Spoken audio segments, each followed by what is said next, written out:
gentlemen, boys and girls, we are back for the TWC Show. I am not solo this week. I'm here this week with none other than THS Wrestling and a bunch of other things. Neesin Williams, what's going on, bro? Oh, man, life is going on. Life is great, and it is going, and COVID is also going as well, guys. So please, just wear a mask. That's all I want to say, and I was having this discussion with my sister yesterday because I know the mask protocol in most places, like I'm up here in Vancouver, you're down in California, but in most places the protocol has been like, don't worry, you don't need to wear a mask no more. It's kind of just preferred. And my sister's like, you know what, if people just wore masks for like another year, probably still be good, but who knows? Yeah, in other cultures, you think of like Asian cultures or especially they have adopted a mask just in their culture, for a long period of time. So I think if we adopt that, it's not like we have to have it forever, but at least have it more regular than not. No, I completely agree with you. And the world is opening up. I'm hoping to come back down there in California, do some more with that hashtag show and the family. But so guys, stay safe, keep it clear. No more lockdowns because I need to get back down there. So help us out. No more lockdowns. Do whatever you want. I'm double vaxxed and I don't even trust the thing. That's coming from me. So you know what I mean? So just do it. Other than that, we're gonna talk. Justin is having bad internet right now, guys. Justin's internet's it's in and out.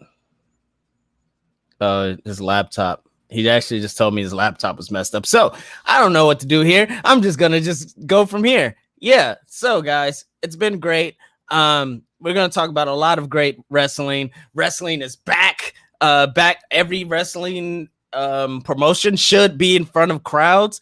But the WWE, the flagship, the ornament of professional wrestling, had its first big crowd show yesterday, and that was incredible. And as you can tell, I'm probably just buying time for Justin to get back. Jesus, Justin, what type of AOL sign-in internet are you on over there, man? Just shut off out of nowhere. Yeah, he's on some dial-up. He's still on dial-up, guys. Somebody give him a keyword so he could renew his free 7-day trial of his internet. That will be amazing. He just blacked out. And we're still recording, by the way. He just timed out. So, guys, if you guys just want, I'm gonna just talk about my meal plan and what I did today. So I've been going to the gym. I go to the gym every day, but I've really been changing my regimen and really eating a lot more. And if you could see this video, if you're a Patreon person, you can see the video. Are you back?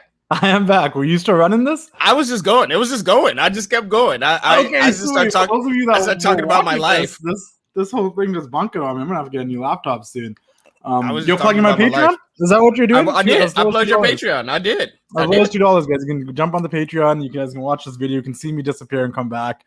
I appreciate everyone that already is signed up. And yeah, we got a lot to talk about when it comes to professional wrestling. I just also want to point out, because we were just talking about it off the air, I watched the second season of Celebrity Apprentice. Not Celebrity Apprentice, my bad. I missed The Apprentice, but that's never coming back. I'm talking about Celebrity Big Brother, which Eva Marie was on. And if you guys have never checked out that season, check it out. It was pretty entertaining, and she did a really good job. And honestly, I know how you feel about Neesin, but how do you feel about Eva Marie's return so far? Oh, I love it. Like I was the biggest Eva Marie.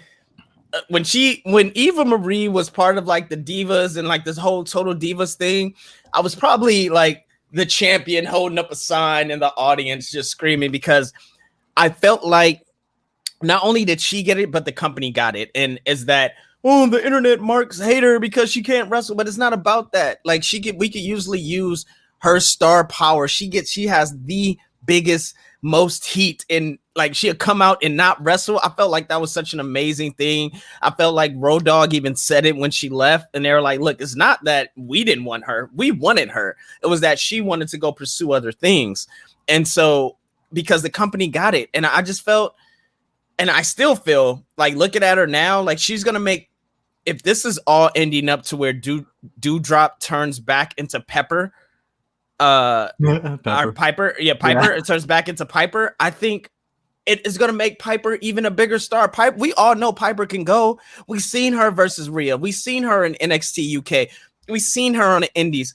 She is a bona fide star. And now being next to Eva Marie, she's even in a bigger spotlight. And I couldn't ask for any more. So I'm a huge fan, man. I really can't wait. I can't wait till we interview her.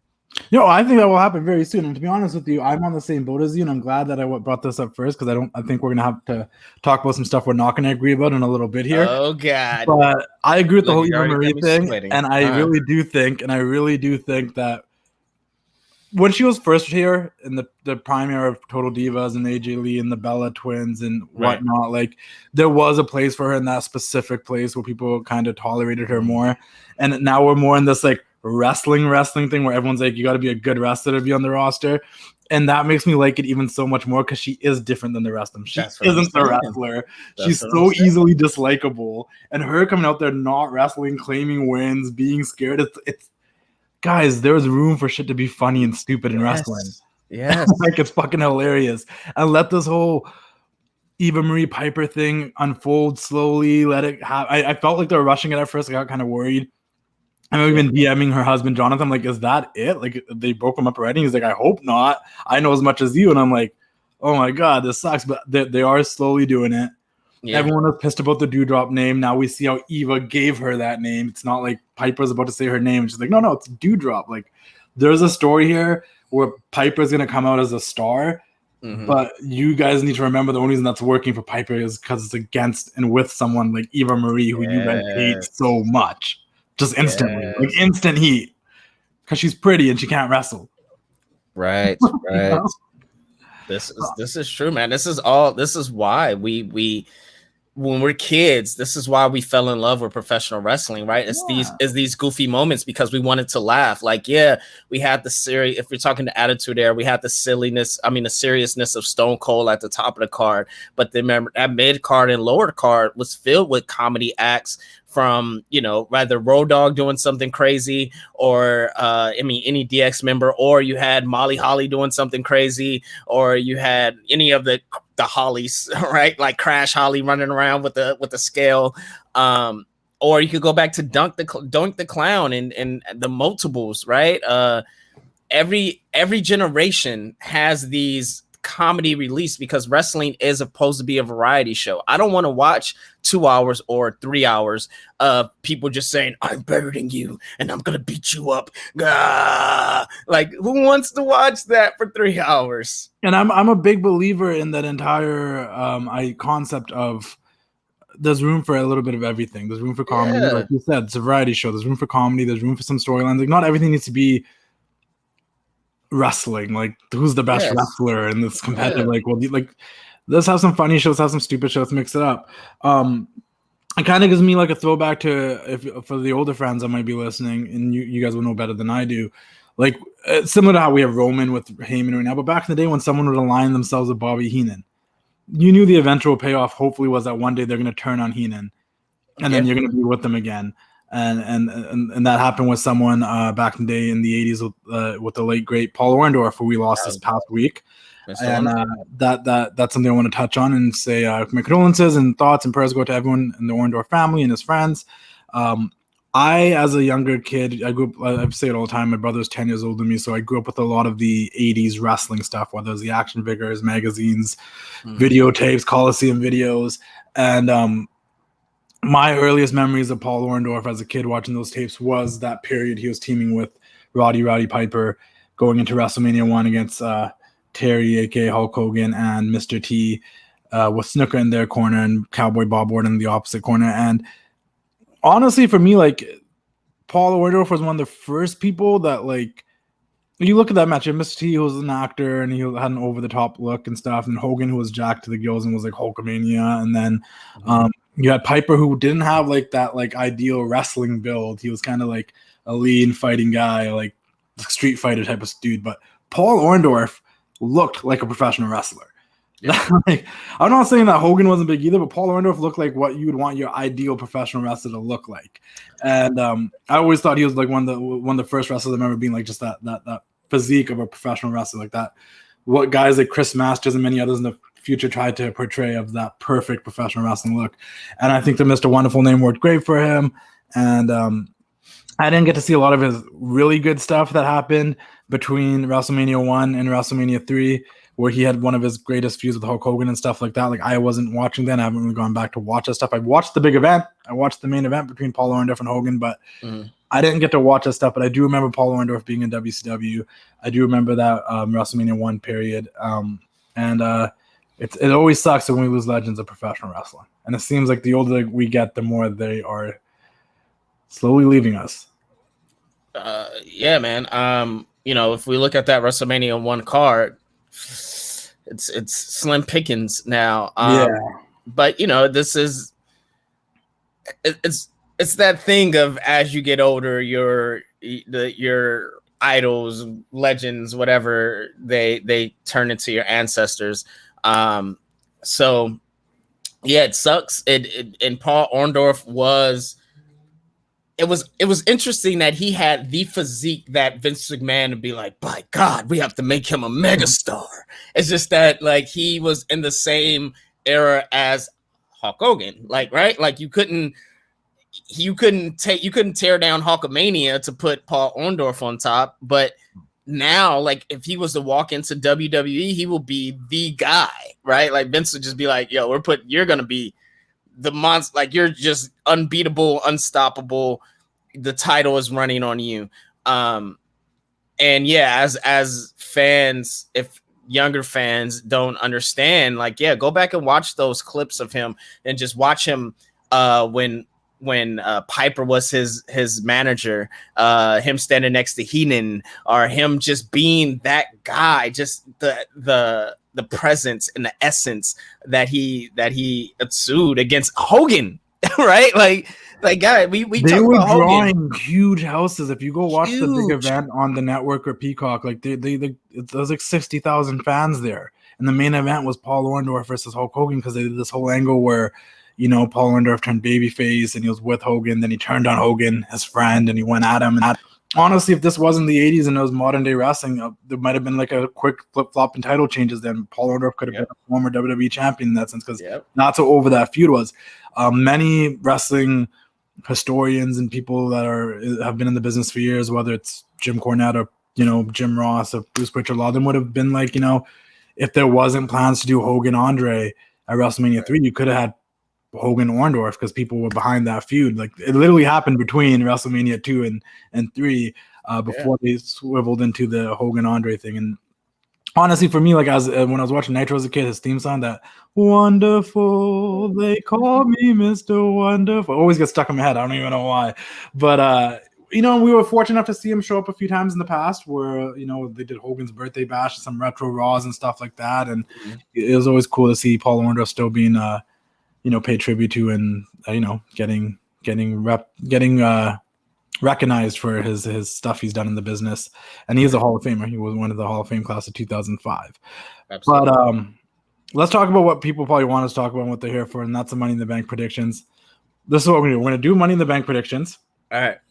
And then we're going to talk about this week's Dynamite and SmackDown, because fans are back, and that's a big deal. I don't want to talk about Raw specifically, because Raw's just been like, I don't know. You want to talk about Kofi Kingston? No, because I feel like we'll talk about Xavier Woods pinning But I feel like we can talk about those things as we're making the predictions. Facts. Whereas there's things on SmackDown that I want to talk about standalone, such as Bianca, Carmella, and then like this AEW's totally alone. But when it comes to like talking about Raw, I'm like, I feel like we can get through what happened on Raw that was actually prominent through these predictions. Right. So it works that way. And then I don't know if you watched NXT this week, but of course. You can fill me in on that, because I was a little what? What do you mean? Was it crazy? What happened? Guys, NXT is in their bag. I tweeted this. I was like, last week, I was like, I don't think people understand. Like, NXT is back to being the NXT of old, and they are in their bag. And a couple of months ago, I said, oh, NXT reminds me of Raw when Raw was good. They're finding their way. Right. And now, like, I felt like they hit their groove. They got from Hit Row to The Way to even it makes Karrion Kross be a badass, Samoa Joe. I'm not a Karrion Kross fan, by the way, but Okay. Samoa Joe, you got the ladies from the tag team champions from they're making stars, right? So you got Io and Zoe Starks. Man, the list goes on and on and on, and I feel like NXT is it's just, I wish NXT could be a weekly traveling show. Get them out of that CWC and that whack ass crowd. And this goes back to when they used to be at Full Sail every week, and the minute they start stepping out, everybody was like, there was like F you Full Sail, and like just doing all those crazy Full Sail chants, because man, that crowd that sees them every week, they don't appreciate the amazing wrestling that they're getting. They just don't. I feel like the whole Full Sail crowd was a little bit more lively. I feel like this new CWC crowd is kind of like quiet and like sitting on their hands. And you know, I'm wrong. I'm mistaken, because I did watch the main event between Cross and Gargano. That was the only thing I did watch, and I did have questions about Mandy Rose showing up there. So how do you feel about Mandy Rose showing up there? Okay, look, everybody knows I love Mandy Rose. God's greatest creation. Why do you put Mandy? And I know the answers to this, but this is why I say why. Why not keep Aaliyah and Mandy on Raw instead of trading for Aaliyah and Mandy? Like, I don't understand that logic, because Mandy Rose is one talented mother in the ring, and if you give her the time and opportunity and don't straddle her with a Dana Brooke, she could be that person. Or, I don't know, here's an idea. Put her back with Sonya Deville and have an actual tag team in an actual tag team division. I don't know. Just maybe. We actually have no tag teams. There's no tag teams. Because to be honest with you, listen, I'm all about Shotzi and Nox, and it's Tegan Nox and Shotzi Blackheart. But there's Shotzi and Nox now. I'm all for them being on SmackDown as a tag team, but they still, as someone that watched NXT, they don't like feel like a full tag team to me. Right. They started making Mandy and Dana finally feel like a tag team. Like, they finally felt like one. It's been enough weeks where I was like, they're a tag team. And then you put Mandy on NXT in some sort of like manager role or something, as it seems like so far. I think she's gonna be wrestling. From what we hear is that she's gonna be wrestling, and it's more so that now she has the time, and she's gonna get the time to develop and wrestle more on a consistent basis, which is great. That's what I was like. I understand the pluses on that, and she'll get more of my time. I just felt like, why not do that on Raw? There's a 3-hour show. There is no excuse. We saw Finn go back to SmackDown. Dana Brooke in NXT. We saw Finn go back to SmackDown this week, which we'll get to in a bit. But like, do you think now that Finn's gone, they're trying to bring someone else in the main roster back down there? Because it seems like they've been cycling through people, whether it was Charlotte, then Finn, now Mandy. Well, that's Samoa Joe. But Joe got released and then was just brought back by Triple. Like, that's a different story. That's he was gone. He was out the door. He wasn't out the door though. It was still. Mr. Paul Levesque was like, "What the hell?" No. I saw that interview. He was like, he said he talked to Paul. He's like, "What? I just got out of a meeting. Let me call you back." Like, what just happened? But how brilliant is that? How brilliant is having Joe in NXT again, though? Because it just feels great. There is like tension between him and everybody, and you want to see every match. That's the one thing I get off. I want to see him against Cole. I want to see him against Ciampa. I want to see him against Cross. I want to see him against Gargano. I want to see him against everybody. Look, and now I don't understand the logic of keeping Adam Cole down on NXT. I understand it because he's a star and you need stars, but I think now they're at the point where you have that man go to a main roster with a crowd. You imagine him showing up to a Raw or SmackDown. Imagine him showing up to a Raw after SummerSlam or some shit and coming in the middle of the ring. You don't think the whole crowd is going to go, Adam Cole, baby? Like, they will go ballistic. And I just feel like now he's at the point where he's helped making other stars down there. And it's a waste. And not a waste. Let me not say a waste, but the man's not getting any younger. And Adam Cole is that guy. And then don't give me the short, don't give me the small guy. I'm not going to. I would usually give you that argument. I'm not going to lie. I'm that guy that will give you that argument, but I'm not going to give you that argument. I'm just kind of worried that they're more concerned about getting Karrion Kross on the main roster Oh, absolutely. And And Karrion Kross I'm will be in the worried main that roster guys by like the end of the Adam year. Cole. Listen. I know there's a lot of there's been a lot of stories and interviews where guys like Gargano and Ciampa say they want to stay at NXT. They really don't want to go to the main roster.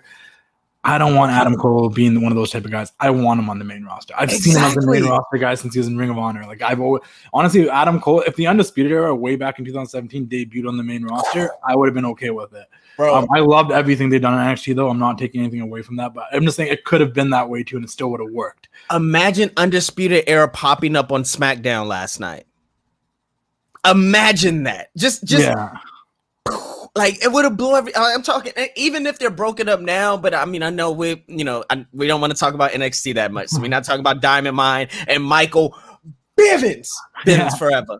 That's a great faction, by the way. It's going to be amazing. It's just Adam Cole proved himself 2 years ago when the plane that got stuck in the Middle East or whatever, and he went on and delivered on a main event of SmackDown and delivered on a main event of Raw. I think now he's at a point where he proved he could go against Karrion Kross and doesn't look like a small guy. He on the mic. I question who's better than him on the mic in NXT. Adam Cole is probably the coolest dude in person and a shitty heel. It's the most craziest thing.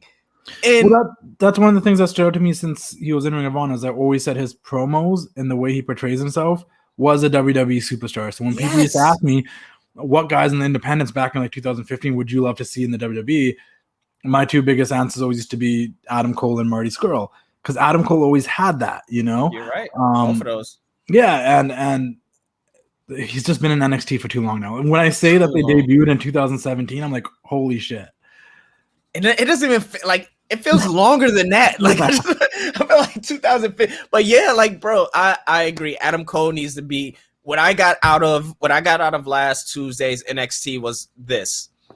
Adam Cole needs to be on the main roster and not feuding with I was about to call him Action Bronson, but Bronson Reed. Yeah. Hit Row is money, and they're gonna be on the main roster sometime within 3 months. Yeah.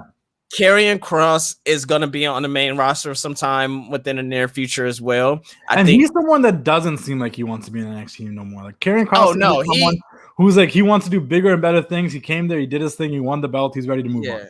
He's ready to go. He's not even, come on. But the women, I think Io Shirai should be on the main roster as well, but I think she's the last catalyst to really help build up the NXT women's stars.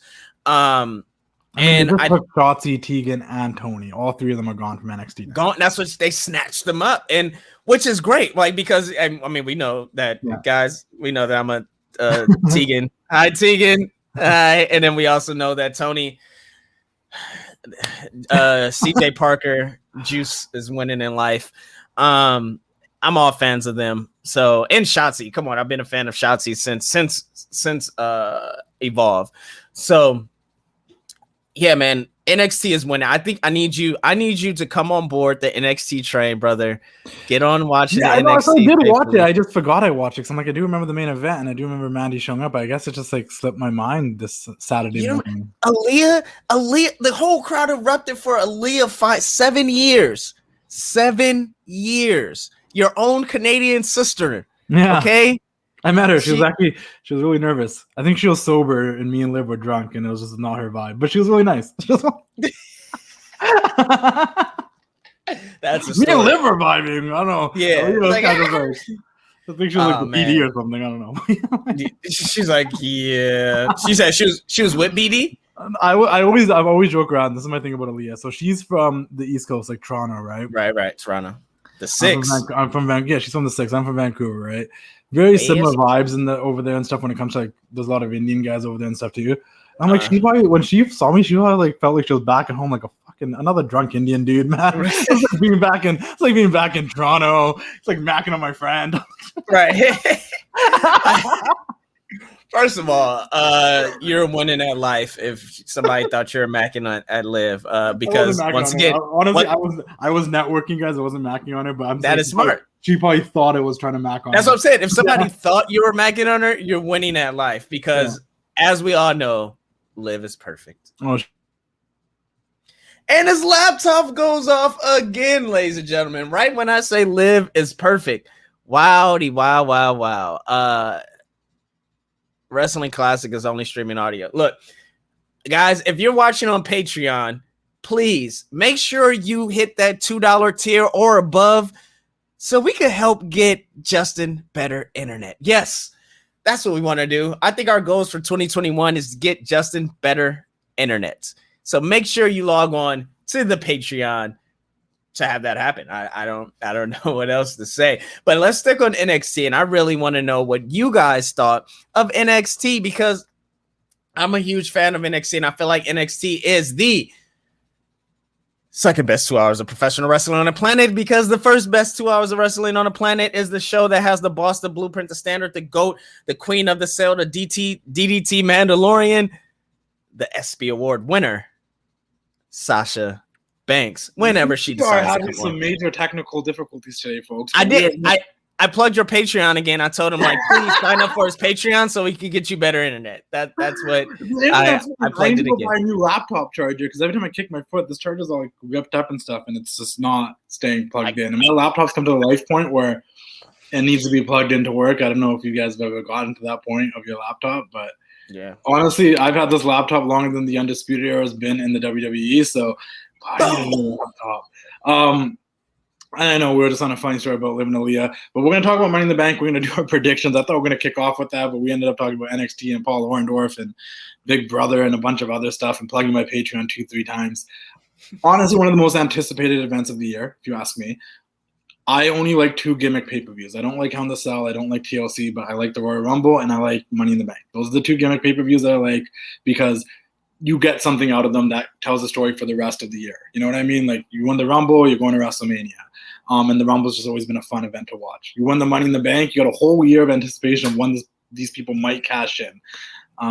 It can make or break a career. I wrote a whole article for 1:37 p.m. talking about my favorite cash-ins, which you guys can check if you click the link in my Instagram bio and click 1:37 p.m. articles.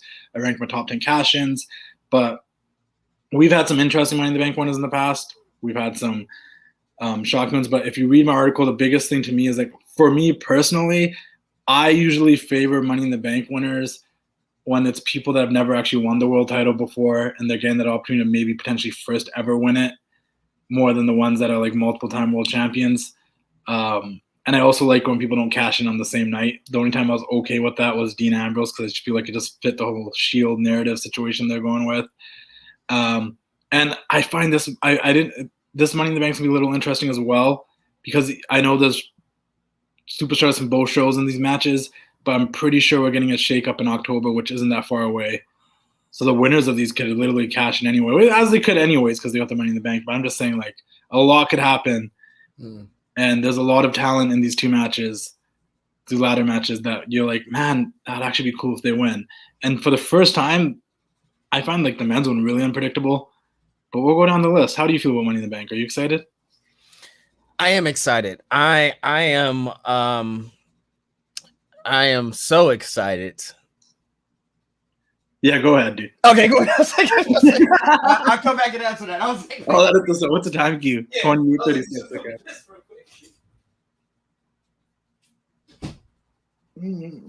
But yeah, guys. Yeah, sorry about the technical difficulties. If you are watching this video on Patreon, I'm more likely not to edit the video. So you're watching this behind the scenes extra footage while Neesin runs to the restroom. But yeah, I apologize. I am having very major laptop issues today. It keeps turning off on me every time I kick the cord by accident. But we will make sure to change that for the foreseeable future so that doesn't happen again. And yeah. What else is going on, guys? We're gonna talk Money in the Bank. We're gonna talk Raw. We're gonna talk SmackDown. And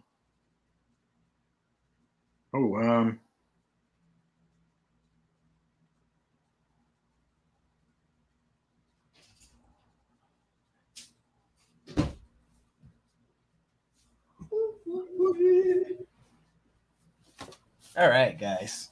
Welcome we back. are back once again. If you're on the Patreon, I'm not editing this out, but Oh shit! just whatever. I told them. I let them know. I'm not. They gotta edit the video. Like, this is what happens. You're getting the exclusive video footage. This doesn't go out to the public anyways. There's a Glad I whole, wore there's a whole pants. 20, there's a whole like 25 of you. You guys will be fine. Glad I wore pants, guys. So what I think when it comes to Money in the Bank, yes. like, how do you feel about it as an event? And I also want to point out one more thing actually before I let you go on.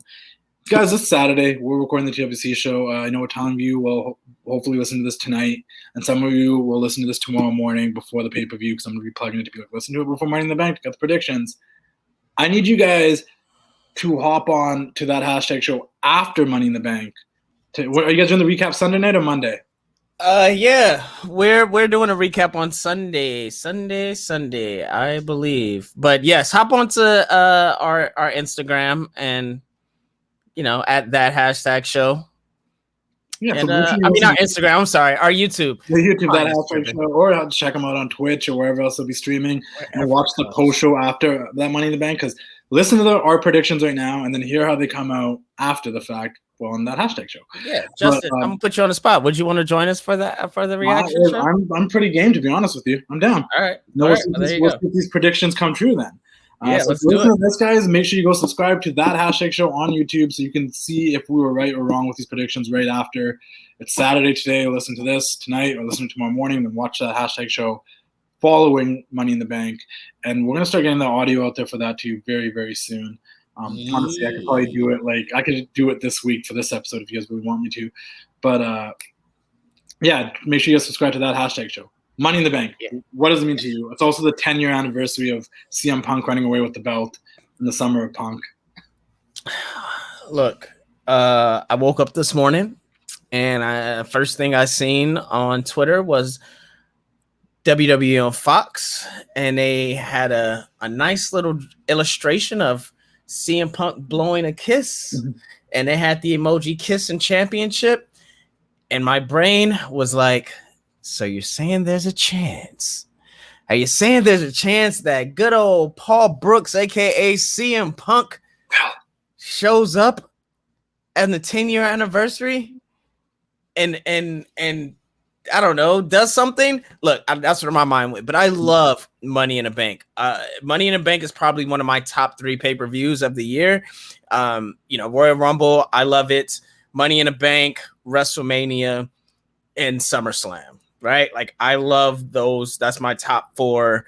Anything else after that is whatever, because I feel like, especially now, Survivor Series is not a top pay-per-view, because how do you get drafted to a team and then care about it like in a week to go fight for the team and wear the colors and really put it on the back and be proud about it when you just got drafted? It's stupid. It's too close to the shakeup always. That's a problem. It's too close. It's dumb. But Money in the Bank I used to love it when it was 2 Money in the Bank matches for Raw and SmackDown, but I understand they have to do 1-on-1 because they have female one and a male one.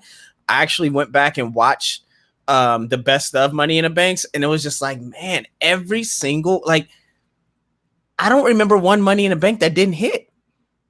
I really don't. They all open up. They're all exciting. They're all fun. I think they need to have a Money in the Bank tag team match. I think that should be the next thing. They should just have the whole show should just be nothing but Money in the Banks. Money in the Banks women's match, Money in the Banks men's match, Money in the Banks women's tag team match, Money in the Banks men's tag team match, an NXT Money in the Bank match.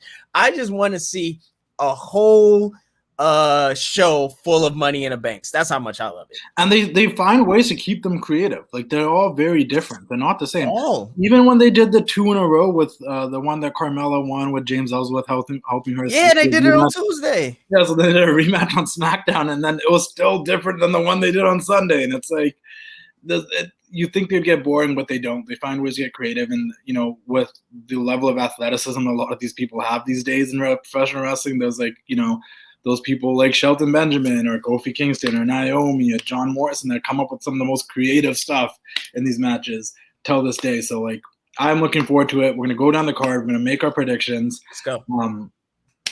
Card is subject to change. We saw that Bayley got hurt a couple of weeks ago, so now Bianca will not be facing Bayley on Money in the Bank and I Quit match. She did face Carmella on SmackDown. We'll talk about that in a minute. But there is still one women's title match, and that's for the Raw women's title. In a rivalry that has been very confusing for me personally because they're both supposed to be heels. I don't know who to root for, but I like both of them. I think Rhea should be a babyface. It's Charlotte Flair versus Rhea Ripley. I'm just going to go off on this one and say I don't think it's working right now, and I kind of want Charlotte Flair to win the belt. All right. Rhea lost something. That whole period of her coming up for WrestleMania 36, going back to NXT, losing the triple threat with Io and Charlotte, then feuding Robert Strauss, and then coming to the main roster, and then for some reason facing Asuka and turning heel. There's something lost in translation with Rhea Ripley. When her music hits, here comes the brutality. What I feel no brutality coming. This is my brutality. Yeah, brutality. I don't feel it. I don't sense it. You can't be intimidated by Charlotte Flair and tell me you're all about this brutality. Say you. Yeah, I'm gonna go with Rhea. And my reasoning. No. Look. First of all, Charlotte has. I talked about NXT being in the bag. Charlotte has really found her groove as being a heel and this new era of Charlotte. Like at first, I just hated it because all she did was scream.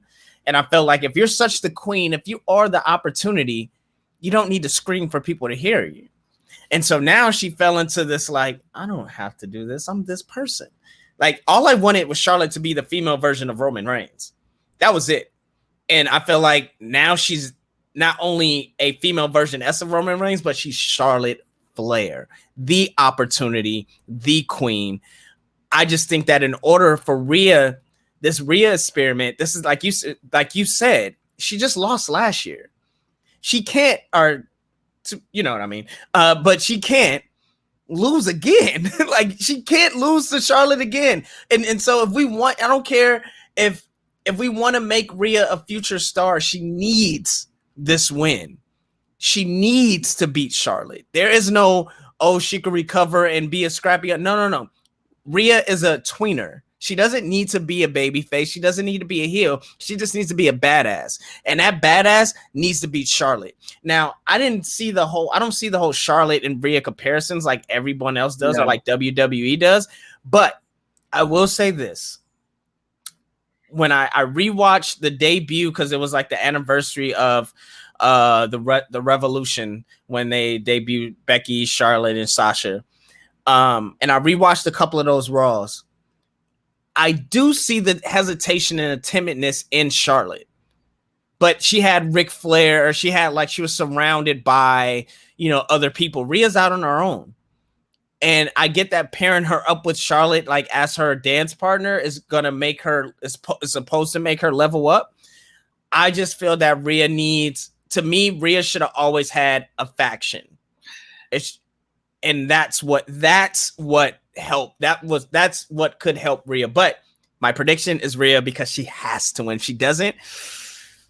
You're so right about what you just said. You touched on so many good things because I was just having this conversation in this Discord group I'm part of with Pro Wrestling Anonymous and stuff, where I'm like, we talk about Charlotte finally knowing what it's like to play this heel role perfectly. She's not yelling on the mic no more. Doesn't have anyone latched to her as a lackey or anything. She knows who she is, and she's owning being Charlotte Flair. Like, you guys hate me because I'm Charlotte Flair? Well, guess what? I'm Charlotte Flair.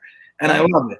And when you talk about those women, throw Bayley in there too, even though she debuted after, those four, I think, in the last 2 years, have really found their place and know exactly who they are. Like Charlotte knows exactly who she is now. Sasha knows exactly who she's supposed to be. Even when she was a babyface champion, she was still arrogant and she was still cocky.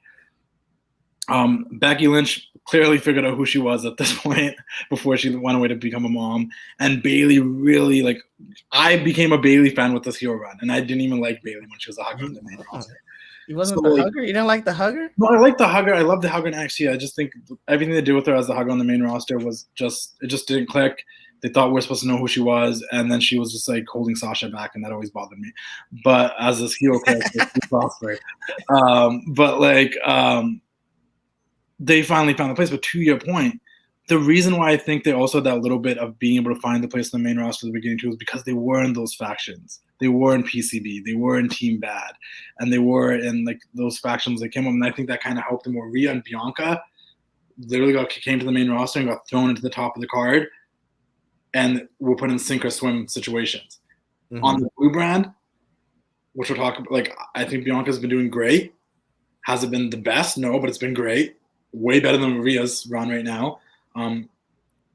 with Bianca's situation, I think most of the issue is that it was just Bayley, and then they started releasing all the women on SmackDown, so it didn't really help her. But on the Raw side of things, it's been just Rhea and Charlotte, and all we've really seen is Rhea, Charlotte, Rhea, Asuka. We haven't seen her really venture out with the other women. Right. I don't know. It's just not clicking for me. And I feel like if Charlotte was to beat her again, then Rhea somehow gets that belt back, and then Charlotte disappears and gets drafted to the other show. Because I'm at the point now where I really want Charlotte and Sasha on the same show again. And I'm down to have Becky and Bayley on the same show because we never actually see those two have a proper feud with each other. And that separates Bayley and Sasha, and that separates Sasha and Becky because we've seen enough of those two on the same shows with each other. But yeah, that's just I get where you're coming from. And I agree with you when it comes to like maybe she should have had a faction. Maybe they could have like weaned her into the main roster. Like if she stayed on the main roster after that WrestleMania with Charlotte last year, I think if she was at the place where she is now, it would have felt way different. Her going back to NXT was weird. Yeah, it was weird. But I think I don't know. I just think that Rhea, if we want Rhea to be the person we think she could be, she needs this win. She needs it. Like there's no ifs and buts about it. So I pick Rhea. Where does she go from there? It's just weird. I don't know. I just don't know. Oh, you mean if she wins? Yeah. I mean, if she wins, I mean, she could go. She could. Well, the problem is the women's roster, right? Yeah, like it's just it's a problem on both sides. But yeah, so I mean, but if Charlotte wins, like, where do you go? You just have another rematch with Rhea, like just Rhea, Asuka, and Charlotte. Like, you know, it's the ever evolving triangle. Like, what do you do? But that's the purpose is they're always trying to build for the future. Yeah. If your future is Rhea, she needs to win. So I pick Rhea. Yeah, because now, like I said, like those 4 horsewomen are like the seasoned vets. They know their spot. Absolutely. Trying to bring this new group up. I don't know. It's been unless Becky returns to Raw right after, but I think Becky's coming to SmackDown. There's no way. Whoever wins the Money in the Bank. We'll talk about Money in the Bank. I didn't even know this was on the card, so I'm just gonna bring it up now. But it's on the pre-show. It's Ray and Dominic against the Usos with the SmackDown tag titles. Yes. Honestly, I'm just gonna go with the Usos here. I'm not gonna go into a long explanation. I'm happy that Ray and Dominic won the tag belts. It's a cool father-son moment, but we need that family to have all the belts for a bit. That's my explanation, I guess. I would love to see the bloodline draped in gold, or white gold or silver, whatever the hell the fucking tag team title belts are. But I would love it. So I'm gonna go with the Usos as well because one thing with that crowd being back, give me Usos New Day again. Give me Usos Street Profits again. Give me Usos and whoever. That's why I'm mad. We're not gonna get Usos and Red Dragon. Are you telling me we're not getting Usos and Red Dragon? How are we not getting that? How? Yeah. How? Yeah. How can this? They could always. They treat NXT. Sometimes they treat NXT like such the bastard stepson so much that like stepchild so much that like they could just make Red Dragon come up together and make us seem like nothing even happened down there. And like, look, we're bringing these guys up together. Like. We've seen that happen in the past.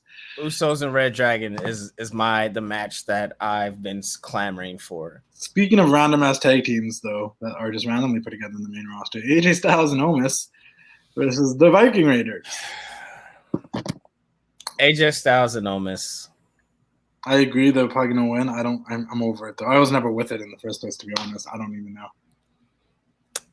It's cool that AJ Styles is, basically a damn near Grand Slam champion, right? He won all the titles, and I think this is a great way for Omos to learn under one of the greatest learning trees. But just give me what I wanted for SummerSlam. Give me RK Bro versus AJ and Omos for the tag team titles. I think that's what we're gonna get at SummerSlam. Either that or a triple threat tag match with all 3 teams or something. But yeah, and I don't think it's the Viking Raiders. I just think if that's a match we should get before this is over is RK Bro versus AJ and Omos. Right, exactly. And then also then we need to wrap it up fully because the roster on Raw on the top of the card seems thin. Like, yeah, you have Lashley, McIntyre, and Kofi, and that's cool. But everyone's like, oh, But there are stars on Raw. It's just that they're mixed up in things like this. Like AJ's in this tag team situation. Randall's in a tag team situation. You're like, oh, this guy is there, but they're doing other things. Right. And that's why it seems like there's nobody for Bobby to fight when really there is. It's just like, imagine we got Bobby versus AJ for a thing. Like, you know what I mean? Or AJ versus Drew. Like, there's so many things we could be doing, but it's like. Yeah, but we have to make that. It's a lot of, I think a lot with crowds back, a lot of things are going to change because, you know, we can't just put people in the studio and have them wrestle. Like now we got fan reactions to worry about. Mm-hmm. Lashley versus Kofi Kingston. Obviously, Lashley will have MVP in his corner. Kofi will have Xavier Woods in his corner. We saw Lashley lose to Xavier on Monday Night Raw with the roll-up of Doom and then lose his shit by the end of the show, saying they need to get back to business, which the fantasy booker Mark and me would be like, let's get the Hurt Business back together. You know, let them help him get the belt and get back to serious business. But that probably isn't the case, and he's just an angry man now with a purpose, which is a good way to actually. It was like a good story from the beginning of Raw to end of Raw for anyone that's mad about. Like, yo, he lost Xavier, but look how pissed he is now. Kofi's gonna die. That's your mentality you're supposed to go into this match with. But as cool as it would be for Kofi to win the belt again, and as happy as I am that Kofi's finally getting a rematch for the title after the whole Brock Lesnar debacle, I do think Bobby Lashley retains. Yeah, Bobby Lashley retains. And this is when I hate that, you know, we're in the business, brother of news, wrestling, brother. I got my massage gun here, just look at that, mad. He bought out a gun. Right, so mad. America. Yeah. America always got a guns, eh? America. This is us. Yeah. Oh, that hurt. So yes, I think Lashley is gonna win. And I just hate the fact that, you know, it's down the pipe that we're gonna get Goldberg and Lashley for SummerSlam. Very upset. I'm gonna be there to see that. I just may throw up and leave. I hope it headlines so I can leave early. But I think I actually forgot about that news. Yes, that's why it's like, that sucks. Because I mean, definitely Kofi's win. But who do I want to win? Of course, Kofi. But who's the smart person to win and make them more dominant, make them more of a heel, and build them up as stronger, and then possibly have whoever wins the Money in the Bank cash in on them. I think that's where we're gonna go. I still wish it was opposite. Like, I still kind of, there's part of me that's like, I don't know who you guys want to face Lashley so bad, if it's Goldberg, if it's this person. Like, I'd rather have that person go face Roman, because I still really badly do not care to fucking see Roman Reigns versus John Cena. I do not. What? It doesn't intrigue me or interest me at all. Predictions for Edge and Roman. Okay, so I don't think Edge is gonna win. I don't want Edge to win. He's another person I don't think needs to win a title. This is Shawn Michaels from 2003 to 2010. Never need to win the belt, and he's okay. I think Seth cost Edge a match, and we're getting Seth and Edge at SummerSlam. It's written on their wall. They get the backstage segments. Yeah. They have the history. That's the big match. And I'm hyped for that. I'm hyped for Seth versus Edge. That's what I want to see Edge do, is be working with guys, not in the title picture, but working with guys that he would have probably never had the chance to work with. And if you listen to the ENC podcast back in the day, like, he always spoke very highly on Seth and how he felt about him as a wrestler and this and that. And he probably wants this match just as much as Seth probably wants this match. That being said, Roman needs an opponent. Cena's coming back, all that bullshit. Whoa. The disrespect that's just little kids can wear the colorful shirts and the wristbands and the doors, all dust them off. Let this guy come back from Hollywood and do his thing. Wow. I think there's more merit in two things. If you would have John Cena come back and feud with Finn Balor, that would elevate Finn Balor, because we've never seen it before. It's something to put Finn Balor over in the main roster before Finn goes after Roman for the fall. Or You have John Cena come back to Raw where they probably desperately need him, and he faces Bobby and helps Bobby out because Bobby could probably use the rub too, more than Goldberg's ever going to give Bobby. The last thing to see is Roman beat Cena again for fuck what's sake.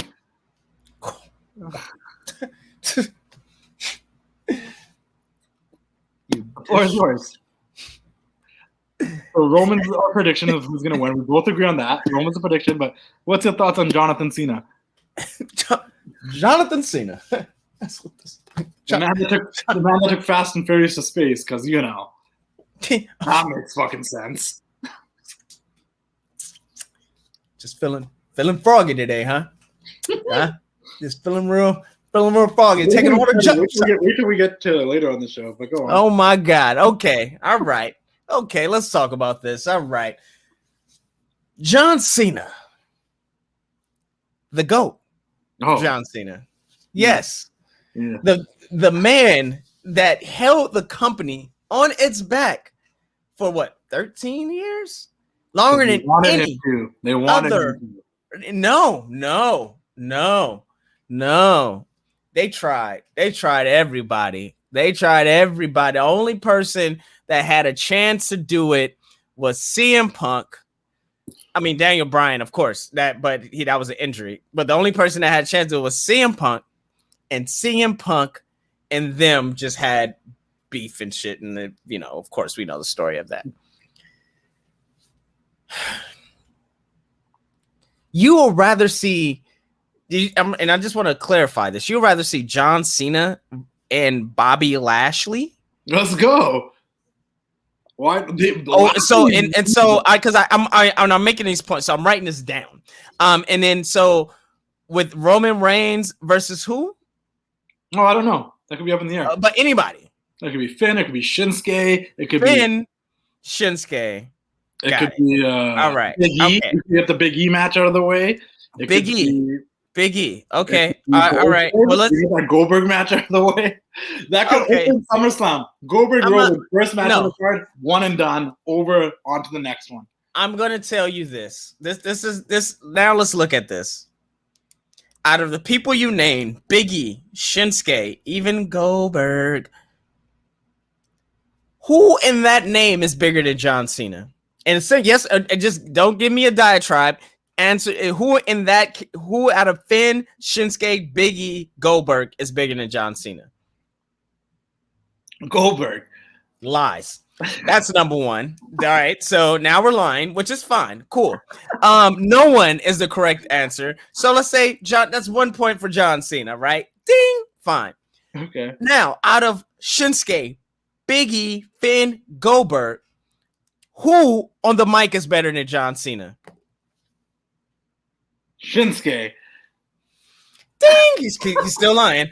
Another one for John Cena. All right, fine. Kevin Owens is better on the mic. He already had a 3-4 year match. I didn't name him. Exactly.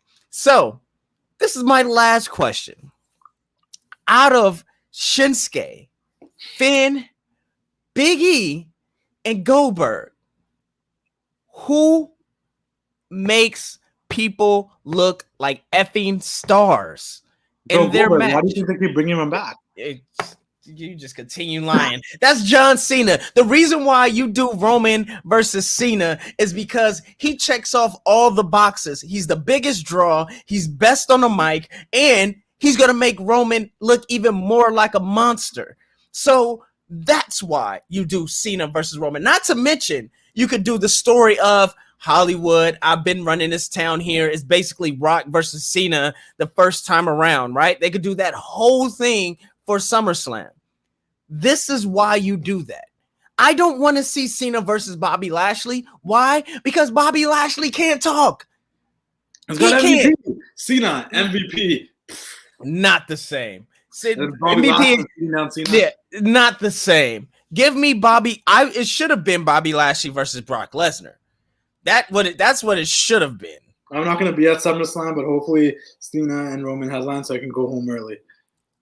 The disrespect, and I don't know where this comes from. This has to come from. Did Cena spit in your cereal or something? Did he like? I respect the shit out of John Cena. I really do. That started happening around like 2011, 12, but he's not that good. What? How was he not? Every person All that of gets his in the ring with promos him, sound exactly the same. He soft talks, he starts screaming, just yelling shit about being passionate, and then he comes back down and gets serious, maybe a couple of disses here and there, and then he goes, and then he leaves. And I'm sorry. Like, wow, this guy So you're complaining at pro wrestling. So you don't like pro wrestling. That's what you're telling me. Because everybody does that. John Cena's portrayal of pro wrestling, because for those 13 years that he was carrying the company on his back, about like 8 of them were trash. So I don't think you're being I think you're being more this is a personal thing, and you're not being subjective or objective. I'm sorry, you're not being objective. It's very, very subjective right now, right? But hey, man, I can sense that Cena must have pissed in your Cheerios at some point. So I'm going to find out that John Cena is a bigger heel than everybody thinks, and that day is going to be a very sad day in professional wrestling history. Bro, look. Just watch, and I saw that heel Cena on Total Divas. I saw that side of him. It was there. It existed, and it wasn't to me. It was to me that wasn't even heel Cena, because I was like, yeah, like he's telling you all these things up front. If you don't like it, you don't have to deal with it. And also, like, does Cena just come back the same? Does the whole Fiend thing just dead now? Like, come back different after the Fiend gets? We don't know. I think this is. Look, the only thing I really didn't like about Cena during this Hollywood era was that damn Thunder Punch that he tried to get over. That shit was terrible, bro. Like, it was weird. But Cena's that guy, man. And I understand you may not like him. I understand that people may think he's a heel in real life. A person that did meet him, as a person that did meet him and shot a whole commercial with him, I can tell you that I tried my damnness to get him to break as like the quote unquote Cena thing. And he's really that guy. Like, it's really weird. Like, he's really the guy you see. Talk. Let's make amends. You said what? I said, hit me up, John. Let's talk. I know, yeah. So I mean, yeah, that would be the most funniest interview ever, because everybody on my page, all my followers know how I feel about John Cena. I do like John Cena. I respect John Cena. I just don't like John Cena as much as everybody else likes John Cena. I don't get the hype. He's what do you mean? Don't get the hype? He's just because the hype to me was that's who they chose to be the guy. I never looked at him as like the guy that was the guy because he was good. That's what they chose. They choose. No. See, that's no. Even the champion, Thugonomics. Doctor Thugonomics. No, Doctor Thugonomics. John Cena. We chose that guy, and that's the thing. Back when Roman and I was just watching right when the Shield broke up, and I was watching the pay-per-views after that. We chose Roman. We did. People were screaming, Roman. We did that. I will say I'm guilty of booing Roman at WrestleMania 32, but I was always a Roman fan the entire time. But you know what? And this is it. We chose John Cena, and the minute they were like, okay, the fans are choosing him, let's put the rocket on his back. It's, well, we don't want the rocket on his back. No, I was on Roman's rocket when everyone's like, Roman sucks. I'm like, no, he doesn't. You guys just don't like the way he's being booked. You got to see the difference is how he's being booked, and if he sucks. He's good at wrestling. He's good at promos. He just tell me a bad John Cena match. Pretty much all of them from like 2007 to like 2000. That's a fucking lie. Tell me, that's a lie, bro. You're lying. The Great Khali match was bad, but was it bad because of John Cena? Let's be honest. I didn't like the one with Shawn Michaels at WrestleMania 23. What? Batista and Undertaker was a better match. Probably should have been the main. Come on. Cena versus JBL at WrestleMania 21 is pretty lackluster and boring. You're just a hater. This is John Cena versus Randy Orton. As much as I like Randy Orton, some of those matches are like a dread to watch. I'll be honest. What? What was that? What was that? The John Cena where he had him handcuffed? That was hitting him with Kindle sticks. The shade. It was like the what? Breaking Point 2009. I think. Breaking Point. Yeah. What? John Cena and Edge.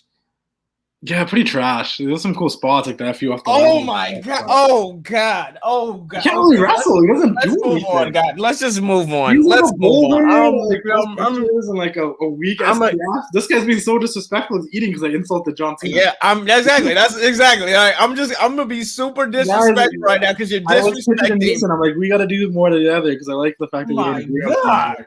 I hope you guys are entertained because it's about to get worse in a couple of minutes. Oh my god. Let's start with the men's Money in the Bank. Very unpredictable. We got Ricochet, John Morrison, Matt Riddle, Drew McIntyre, Big E, Kevin Owens, Nakamura, and Seth Rollins. I don't think Seth Rollins is going to win because I think he's going to lose his mind and then cost Edge a match. That's how it happens. The other option is that Seth wins and Edge wins and Seth cashes in, but that means that Seth and Edge is for the title at SummerSlam. That makes no sense. It's not bad. Not a bad thing. It's not a bad thing, but then I'm like, what does Roman do? Cena. Without the belt, that could work. Wait, let's not get back to this. Let's not go back to this. But continue. Without the belt, that could Who's work. your pick? Who's your pick? I don't know. Who's yours? I'll let you go first this time. I actually don't know. Give me their names again. Ricochet. Mm-hmm. John Morrison. Mm-hmm. Who I'd love to see win because it'd just be like kind of surprising. Riddle. Drew McIntyre. Big E. Kevin Owens. King Nakamura, Seth Rollins. This is a place where Big E could win the money and challenge Roman at SummerSlam and Cena can go wrestle someone else. All right, watch your mouth. Okay, this is my thoughts about this. Ricochet and John Morrison already just started this hot feud. They're not going to win. Shinsuke Nakamura is tied up with is going to be tied up with the Baron Corbin thing. He's not going to win. Seth Rollins has Edge. He's not going to win. You said Drew McIntyre, right? So I've narrowed it down to 3 people. Drew McIntyre, Riddle, Big E. 4. Big E and Kevin Owens. Now, I would take Riddle out of there only for the simple fact that he has Randy Orton in the wings. It will be he wins and then Randy Orton is mad and he challenges him for the Money in the Bank and they have a feud over the Money in the Bank briefcase. Yes. But I just don't think that's going to happen. Now you have Drew McIntyre, Big E, and Kevin Owens. If Drew McIntyre wins, they will have 50,000 people booing the shit out of him at SummerSlam no matter what he does. Drew versus Roman, no Cena. You just get out of here. You sound like Vikram right now. I'm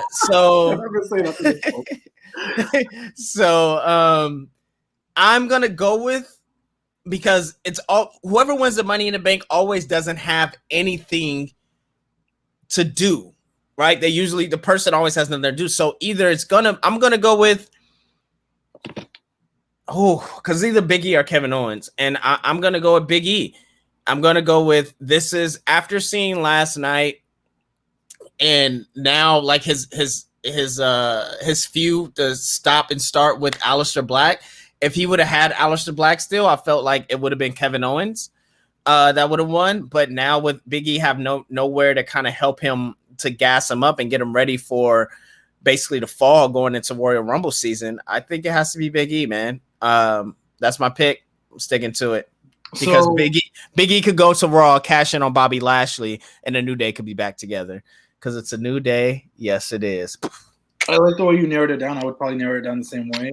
Riddle is someone that I thought could win it, but you have a point there with the whole he's doing the stuff with Randy.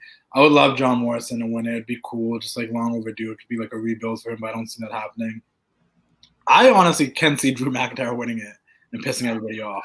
Like, I genuinely can see that happening. I don't want to see that happening. I hope Jinder and his crew comes out there and screws Drew or something. But he's going to get booed so hard. I like the idea of Big E or Kevin Owens. And I think the fact that people sometimes forget that you can hold this briefcase for like a solid year. You don't need to cash in right away. That a Big E and a Kevin Owens holding that briefcase. Honestly, right now, Kevin Owens does kind of feel like he's floundering just around, not really doing anything focused on any certain person or feud. And having that briefcase gives him that ability to be like, well, I can do whatever I want at any point and don't catch a stunner.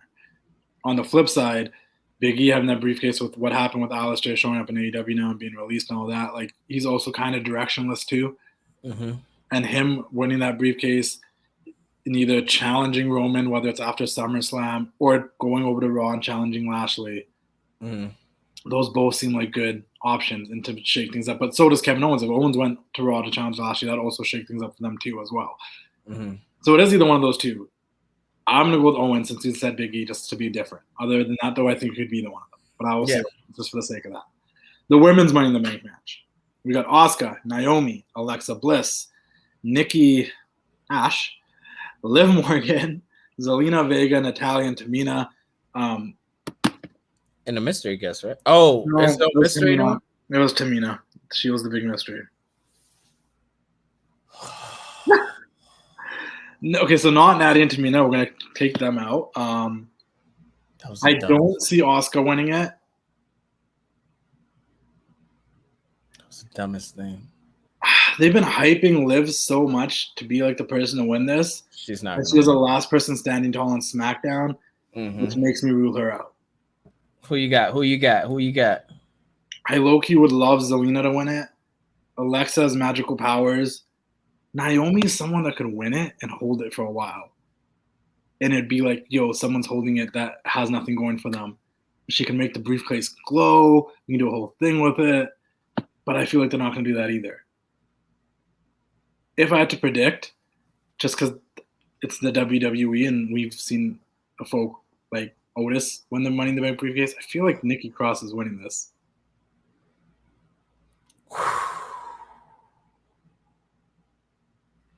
Boy.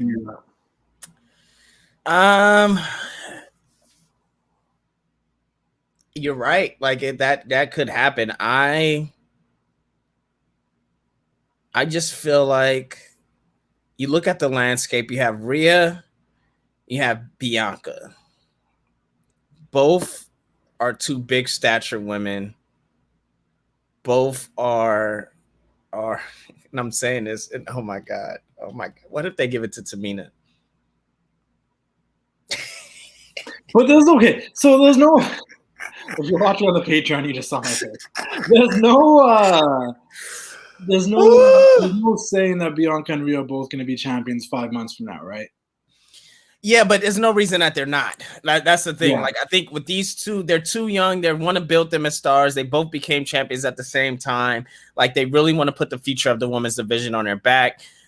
You don't give it to somebody like Zelina Vega and maybe squeak out a win, but I think because you have to have the rematch, so you could do like an Alexa Bliss Becky thing, how Alexa Bliss did Becky. But that's not my pick. I'm just saying, don't be surprised if it's Tamina. But you said Eva's in, right? No. I thought Eva got in. It's Natty, Tamina, Alexa, Nikki, Zelina, Liv, and there's one more. Asuka.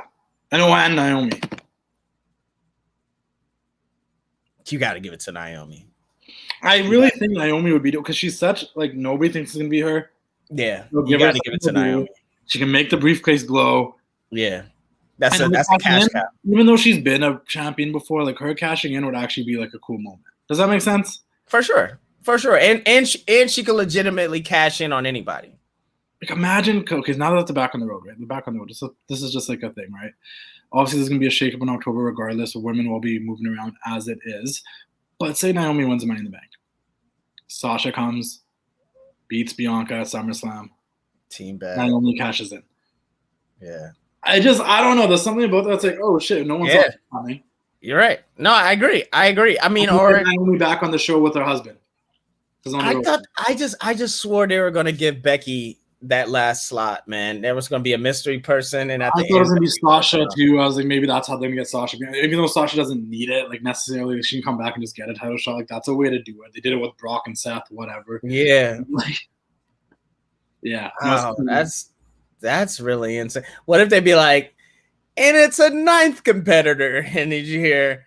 How many people were in it when Brock came in? I don't know when. It was 7. It was 7, and then he was the 8th. Oh, because I he came in late behind that he was just allowed to come out there and get the briefcase, and I was okay. Was it always 8 people? I feel like it was like it was 6.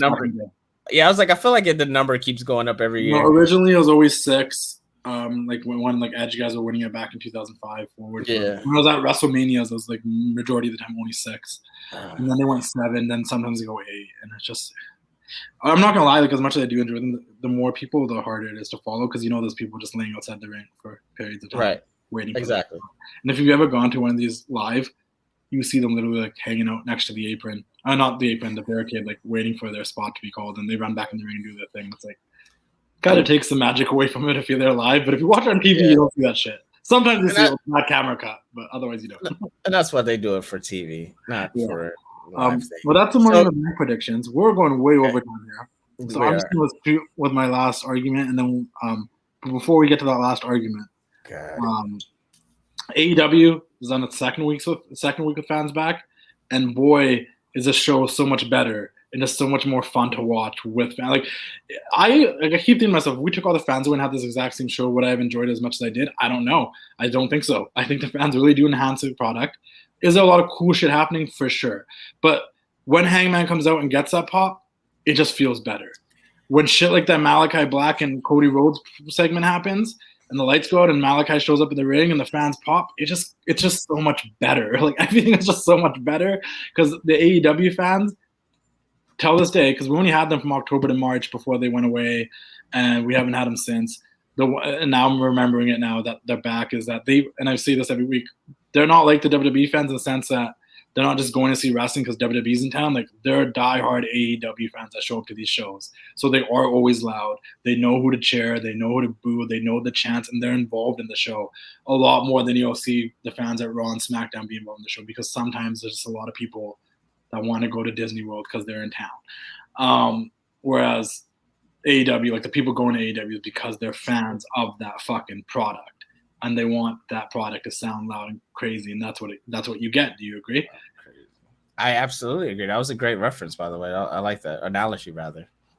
Yeah, because with the WWE, you get a lot of people that, parents are just taking their kids because they're in town, or like, a couple of buddies be like, well, wrestling's here, should we go check it out and stuff. Like, oh, I used to love her back in the day. And they'll go there and they don't know really who to cheer, who to boo, and the kids might be cheering, but the parents might just be sitting there eating their popcorn and drinking their beer. Like, it's a different audience sometimes, depending what city you're in. Obviously, if you're in a Chicago or a Philadelphia or New York, like it's a lot more loud and shit because they know. Or if it's a WrestleMania crowd where the hardcore fans come in for WrestleMania and shit. SummerSlam crowd.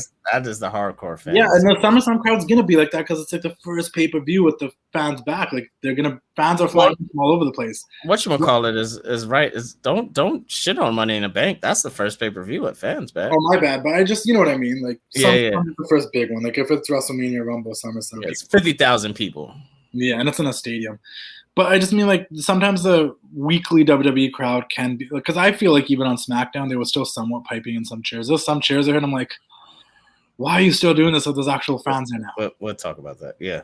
But AEW overall, I enjoyed the show. I love the direction we're going right now. Is there things I still maybe don't like? But yeah, but this show was really good. From this specific Fyter Fest episode, from Carl Anderson to Jon Moxley to Brian Cage to Ricky Starks and the FTW title being defended, to the coffin match in the main event, to the Hangman Kenny segment, to the Malkai. And I love the Malkai Cody segment only because you don't like it. Well, I'll let you talk about this. The only reason you know how I feel about Cody. You know how I feel about Cody. I understand that, and I honestly, this is the most interesting Cody's been since he lost the TNT title. No disrespect to QT, Marshall, and everybody else, but this is the most interesting thing Cody has done since he lost the TNT title. And I'm only optimistic about it because Cody needs to leave to go film season 2 of the Big Shot show or whatever the hell it's called. And that means he's going to put Malkai over and ride off to the sunset for a little bit. And I'm hyped for that because I'm a big Aleister Black fan. And I have been since he's been Tommy End. And before he got to the WWE, and I just discovered him like right before he got there. And I thought WWE dropped the ball on him heavy. And the way that they're using him is fucking cool. I know how much from the interviews and podcasts and Twitch streams that I've watched, I know how much he cares about character continuity and all that. And I just think there's a lot you can do with Malkai. And the way that Cody came out there to the announcer's booth and started calling Malkai out and then came to the ring, and that it wasn't told to us a week before that Cody's going to come out and call him. Like, the fact that it felt like it came out of nowhere and it wasn't planned, I love shit like that because that's what made wrestling when I was younger so much fun. Because it wasn't like, yes, they announced a bunch of things that were going to happen on the show and a bunch of matches, but we didn't know that Cody was going to come out, call Malkai, and that segment was going to happen. I love it when it happens just like that.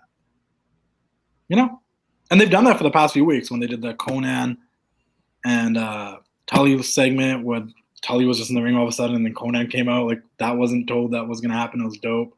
They did it with Arn Anderson and Malakai's debut, and now this. So I like the feud for what it is. What about you?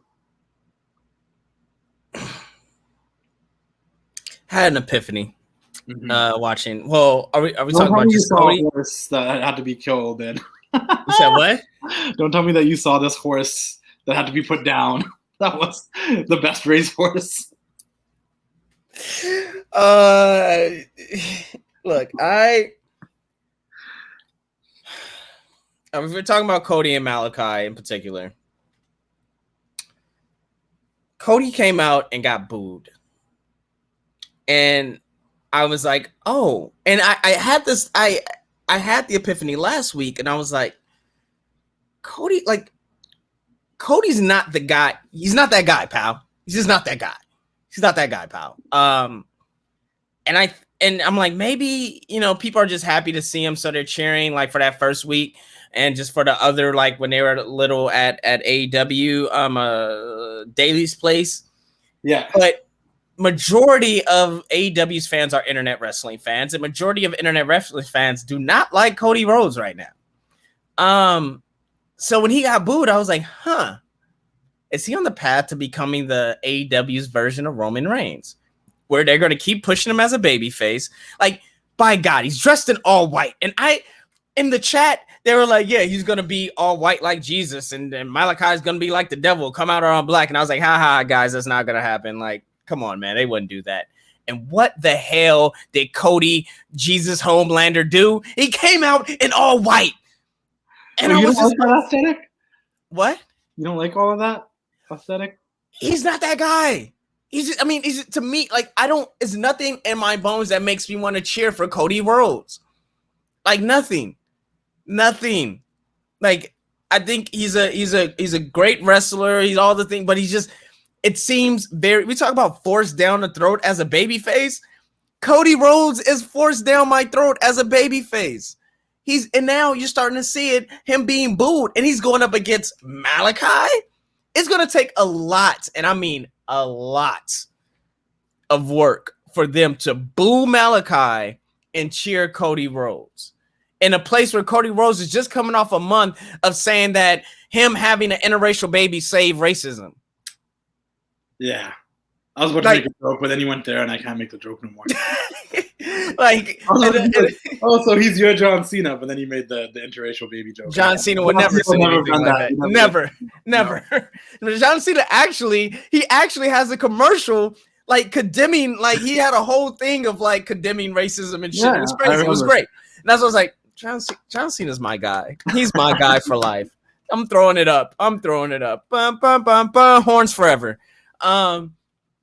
But yeah, so Cody's just not that guy to me, man. Like, and I could go on a long list of things of just, he's naturally a heel. And he may be the greatest person. I'm not talking about Cody, I forgot their real last name, not Rhodes, but Reynolds. I'm not talking about that guy.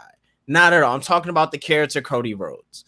And so, this is great. I'm just pulling for Malkai. It doesn't matter how much black he wears, how much he cuts the Mr. Brody Lee promos in the hallway with the smoke and the light shining over him. Like, I don't care about all that. Like, Malkai for the win. That's what I'm going for. I need a shirt. Malkai for the win.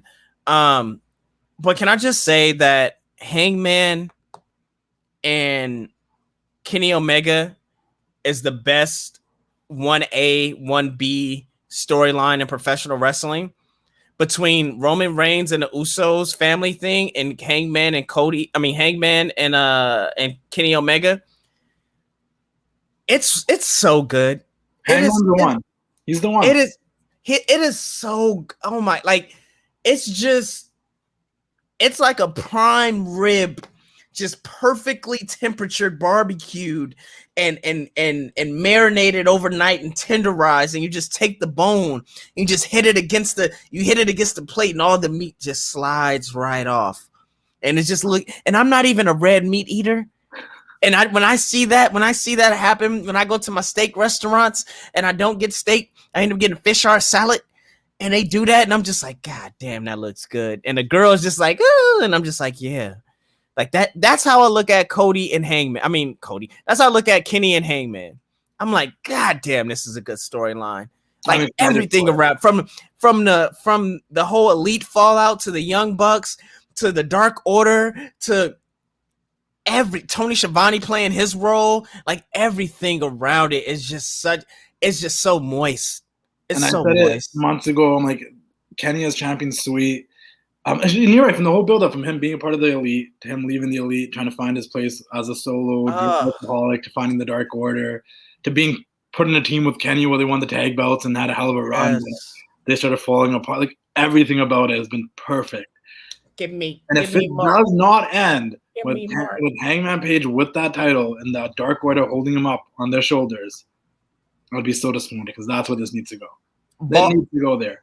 All Out. It has to happen at all. First of all Out needs to be in bigger arenas from now on. All Out should not be in that little Chicago arena. I think it fits like 10,000 or something like that. Like, no, All Out needs to fit in an arena that can fit 20,000 because it's at the smaller arena.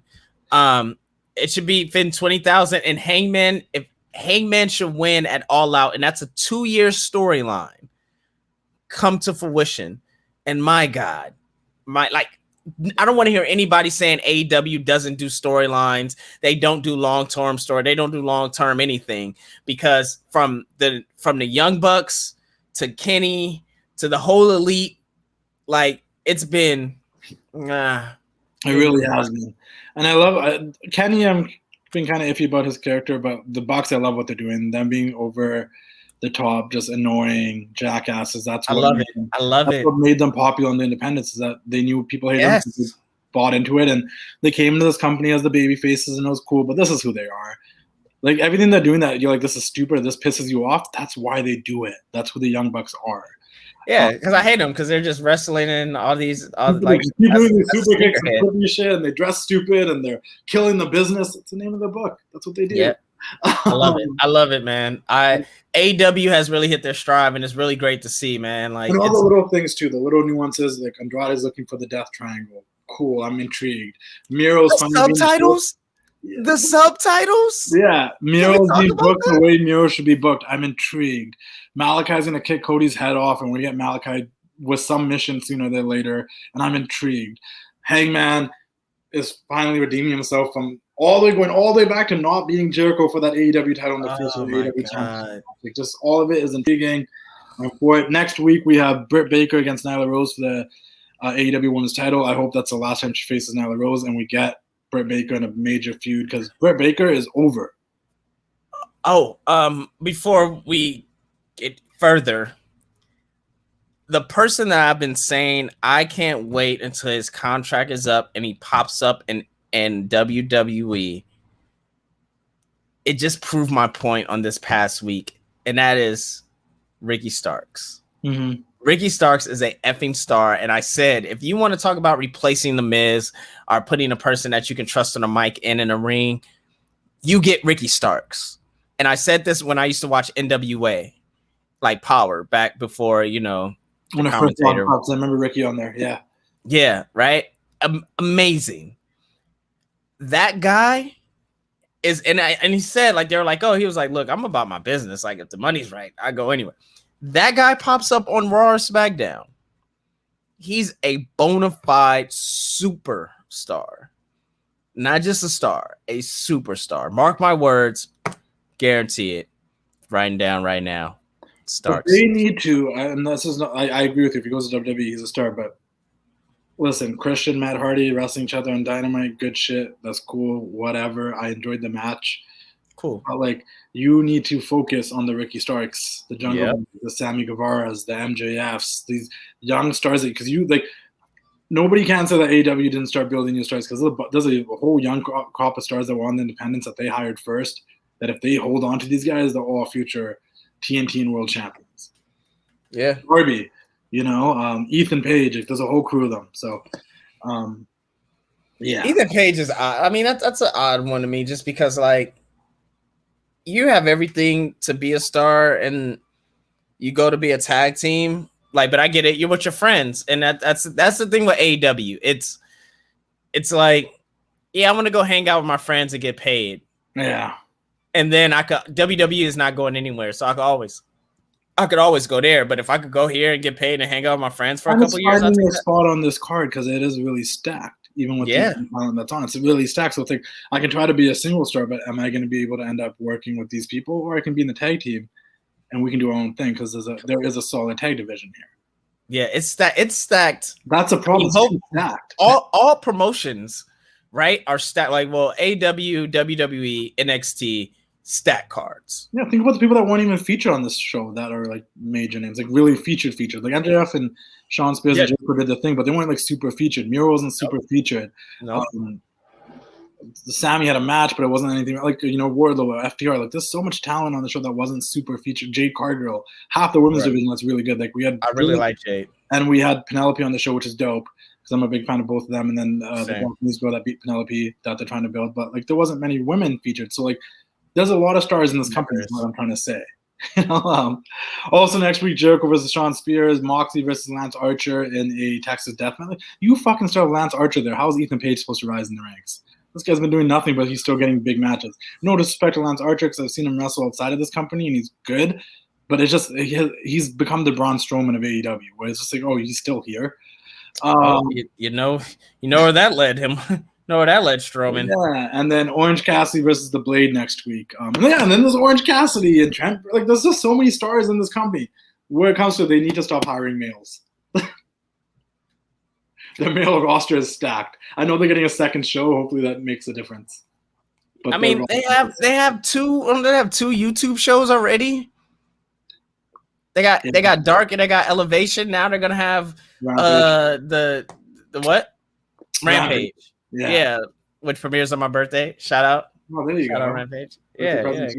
But that's of AEW. I think we can talk more about AEW. I think we just spent a lot of time talking about Money in the Bank and everything else this week, and we're going really, really long. So I just really want to talk to SmackDown. I really want to talk about SmackDown. Yeah, I need to hear this opinion. I love the pops. I loved the Edge stuff. The opening match was dope. There was highs and lows of this show. Obviously, Edge and Seth was dope. What ticked you off, man? Give me the venting. Nothing ticked me off. But I have a question for you. Oh God, give it to me. And I'm not hating on anybody or anything. Give it to me. How have we come to a point where there needs to be justice for the women in the women's division? Because Bianca Belair's hair has become a foreign weapon. What? She had whipped Sasha Banks and won the match. She had used it against Bayley and won the match, and now she has whipped Carmella with it and won a match. Is it just as illegal as the metal plate in Lex Luger's arm from a car accident that had to be there? Has that hair become a foreign weapon? Absolutely not, because it literally grows. You do not touch a black woman's hair, but it hasn't become a foreign weapon. Again, absolutely not, because it grows from your hair. It grows from your head. I mean, like, that's like, are your fingers a weapon? You use your fingers. Poking someone in the eye. If you start poking someone in the eye, but you could chop somebody. But you could chop somebody, right? That's there's two chops, right? There's two chops. There's flat chop and then there's a jackknife chop. You could chop somebody.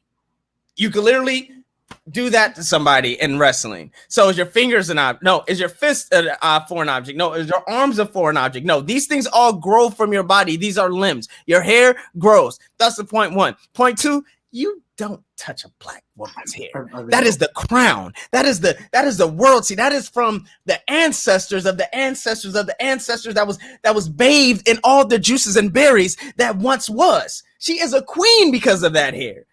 Okay? So therefore, on those two stances alone, there's no justice that needs to be made. I just need Mela's money to actually be money and get a 1, 2, 3. Mela is getting a rematch next week. They've already announced it because it needs to be justice. In a rematch. It needs to be justice. And I ain't scared of Mela. Obviously, we all know Bianca's going to retain the title. She's going to keep it. Sasha's coming back. We're getting Sasha Bianca too. That's all we want. That's what we know is going to happen. I mean, do we? Because we got Becky. Like, what? Like, that's the whole most hair situation. This whole whipping and using the hair as a weapon. It's becoming a foreign object. I'm sorry. Maybe. I don't know. Carmella has extensions in her hair. Maybe she needs to use them as a weapon as well. I don't know. Won't she stop complaining and pull her big girl pants up and get the job done? Because you know why? The EST of WWE is the champion, baby.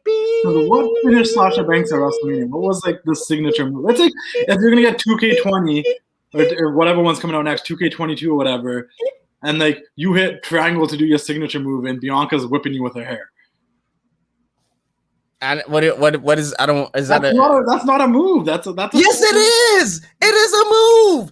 I'm sorry. I have dreads, right? So I can't take my dreads down. I can't whip my hair back and forth. I can't do that. That should cause disqualification. That should cause a disqualification. That's like poking. No, it should not. I'm sorry. Maybe somebody should take some. You can't bite. I have teeth. You can't bite people. Maybe somebody should take some biotin and make their hair grow a little stronger so they could do the same thing. I don't know. Up your vitamin game up. All I'm saying is that Bianca Belair is the queen. No, the disrespect. She is not a damn heel. No, she's not. Big matches without using her hair. When she's so close and now go back to that WrestleMania match and I see her do her little move off the top rope and she was so shocked when she couldn't get that 1, 2, 3. And out of desperation, what'd she do?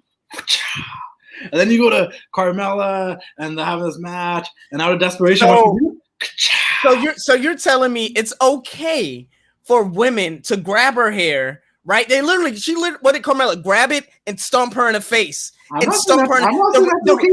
She didn't get a 5 count. The ref wasn't 1, 2. She didn't get one of those. But it's not okay for her to use her hair. Fair argument. There needs to be a whole sit down about how this hair is either legal or not illegal. It's legal. No, that's what I'm saying. It doesn't need to be a sit down. A weapon of mass destruction. That's what you name it. A weapon of mass destruction. WMD. No. See, that's the thing. It is not. It does not need to be a sit down because you could use it on both sides. He literally used it. Because Carmella should be. So no, it shouldn't be. That's the thing. It should not be a disqualification on either side, right? Like because Carmella used it to throw her against the stairs. It wasn't a disqualification then. So Bianca should be able to use it to whip her. That was an accident. You grab it off the hair, you pick him up, you throw him somewhere. Tell the queen of Staten Island. When you intentionally take your braid, like you take a steel chair and you whip it at someone. Are you comparing her braid to a steel chair? Is that what we're doing right now?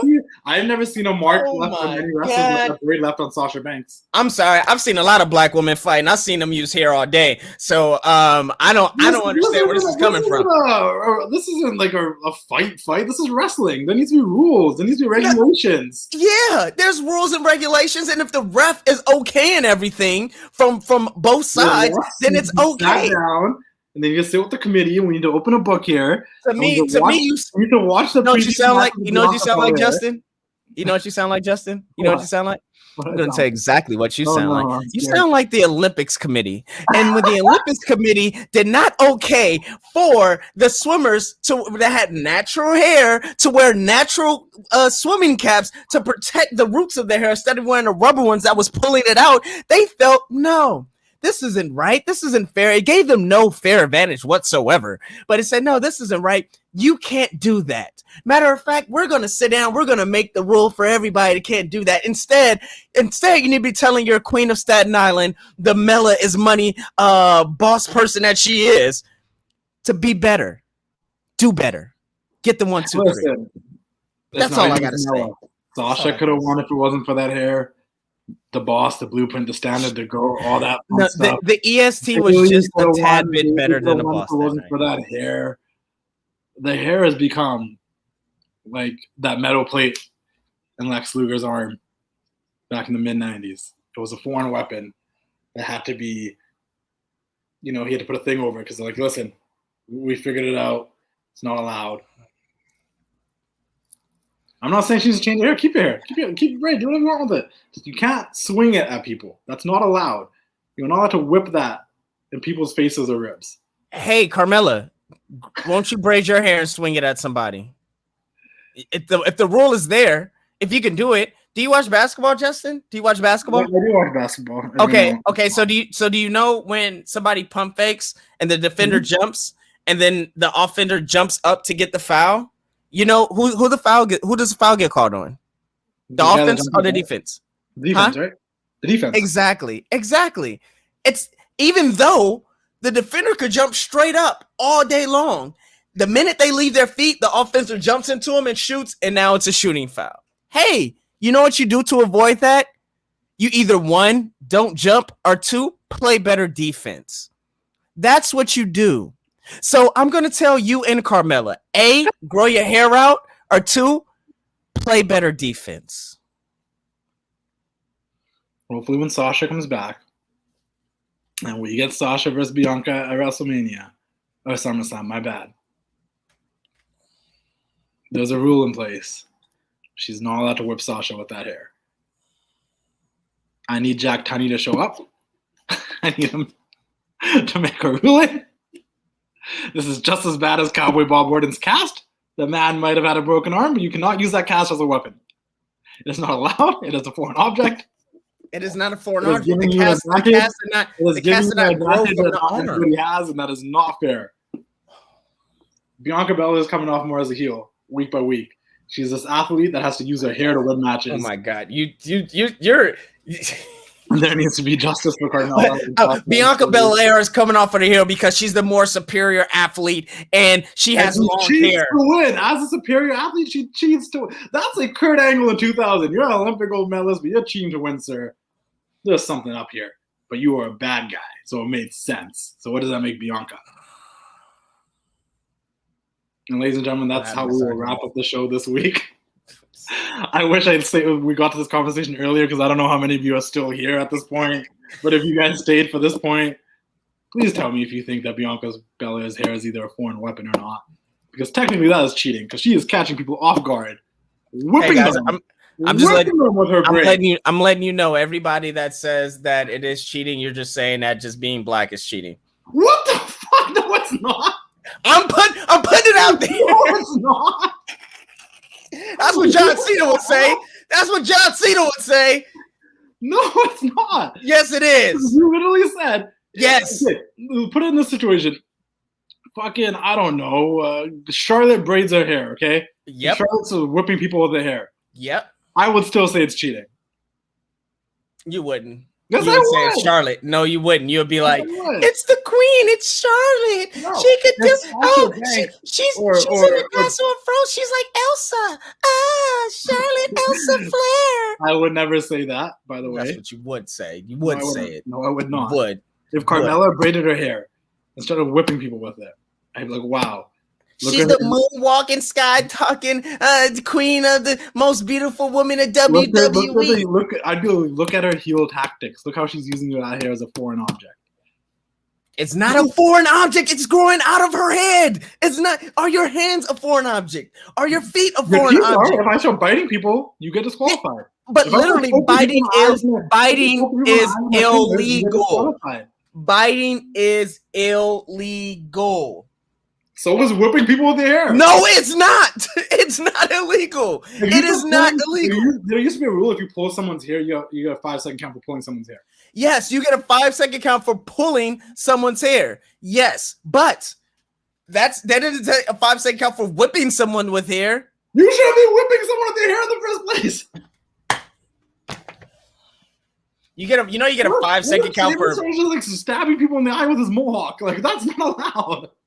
I mean, you could, that's what he wanted to do. But you can't do that because you can't poke in the eye. But if you want to stab somebody in the nose with it, absolutely it counts. Her hair whip left a mark on Sasha Banks' ribs. My God, I know. You don't have to tell me about the Boston Bruins stand up to go.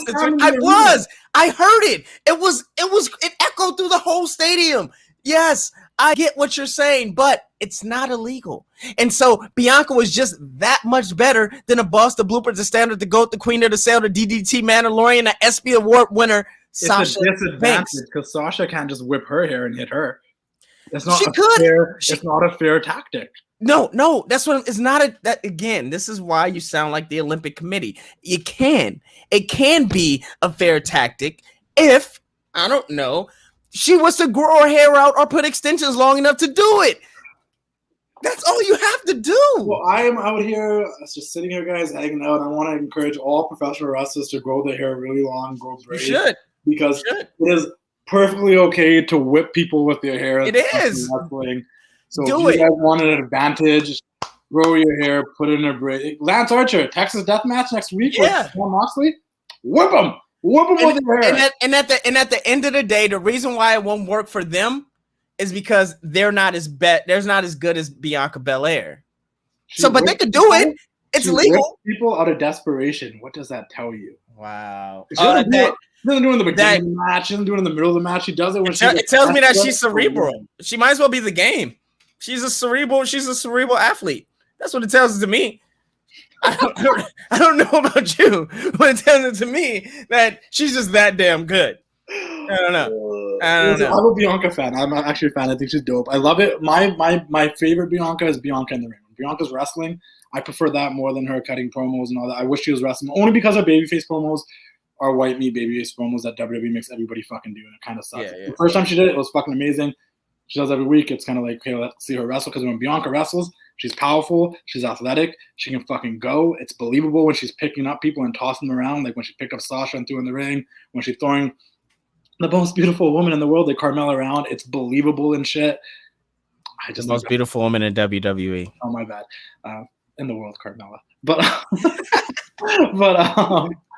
that being said, the only thing that stood out to me is I'm like, that long braid is the same thing as saying, why is Roman Reigns still wearing a goddamn chest protector? Gives the babyface an advantage that the babyface should not need, because they are supposed to be a superhero. I'll give you this. John Cena, there's no advantages there. He never cheated. He never cheated because he's that guy. He never whipped anyone in the head. I mean, those the times he used duct tape to beat Batista in the last man standing match. But other than that, it was the last man standing match. What are you supposed to do? You're playing within the rules. That's what I'm saying. You're playing within the rules. There's no rules saying you can't do it. I'm reaching out to the committee at the WWE. I want you guys to justice for Carmella, justice for Sasha, justice for Bayley. Bayley would not be into right now if it wasn't for that. Oh my god! I don't believe you have me going this hard for Bianca Belair. Bayley in the ACL with her hair, and Bayley got hurt. Like, we don't even know. I don't even have any more food to eat. I can't even disrespect you and eat any food. I don't even have more food to eat. We don't know. We don't know what happened to Bayley's ACL. It could have been a hair whip. That's the most dangerous move in professional wrestling today, was the whip of the hair. Or I don't know. Maybe she just needs to stop carrying a company on her back. And that was a compliment. I thought you were gonna make an insult. I would never make an insult. That was a nice, witty, clever compliment to Bayley. I would never make an insult to Bayley. Bayley is the tadpole of SmackDown. Yeah, never. I feel like I didn't even make a diss to Carmella. I know you didn't. I didn't diss anybody either. I just think that the hair is you did. A legal weapon. The hair is a legal weapon. I diss John Cena. That's the only person I ever diss is John Cena. No, and Bianca Belair. Apparently. I like Bianca. I just think no, you don't.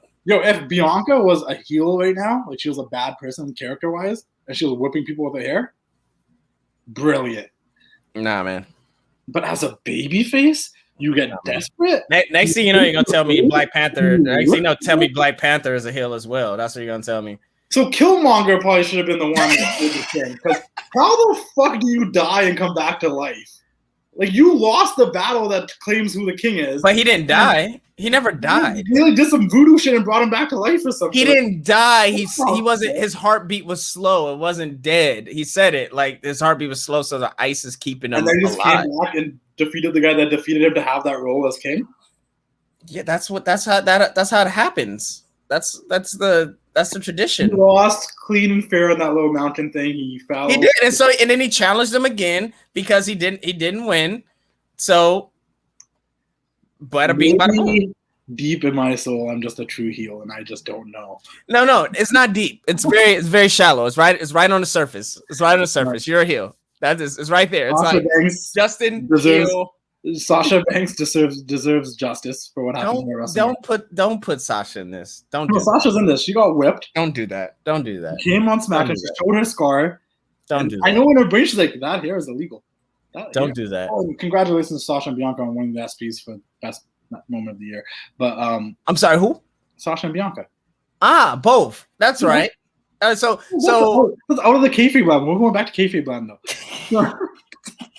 That's when we rushed out of the kayfabe. Let me go back. Sorry. Let's go back. Sorry. Let me go back to whining and kayfabe. So we need justice for Sasha. We need justice for Bayley. Don't bring two of the women that held down this division in the pandemic era. Two of the MVPs of 2020. Don't bring Sasha.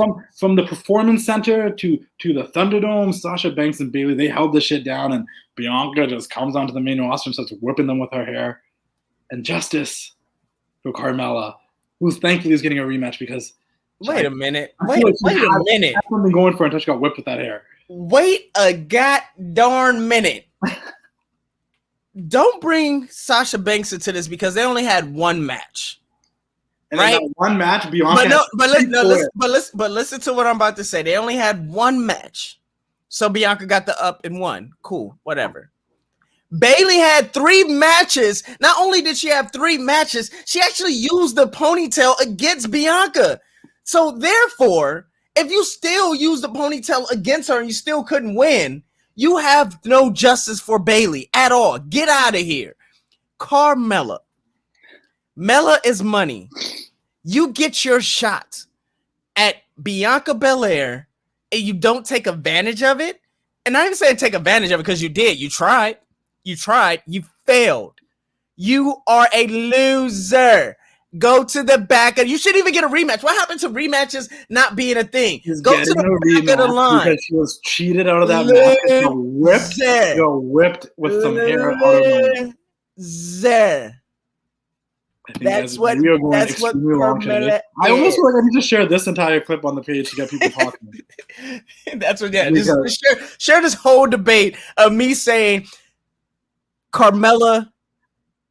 She lost because she lost. Okay. Justice for Sasha, justice for Bayley, justice for Carmella. Guys, I am a Bianca fan. I know she's super talented. She can win matches without using her hair, guys. I believe in her. She's won matches without using her hair. She can win matches without winning her hair. You know, you sound like all of them. Her hair. But when she gets desperate and she has to dig in deep because she feels like her title is in the like on her fingertips, like she's about to drop it to somebody else. Justin, you sound like one of those people, man. You sound like one of those people. Man. You can't poke people in the eyes. You can't bite people. Because that's a rule. Because it's a rule.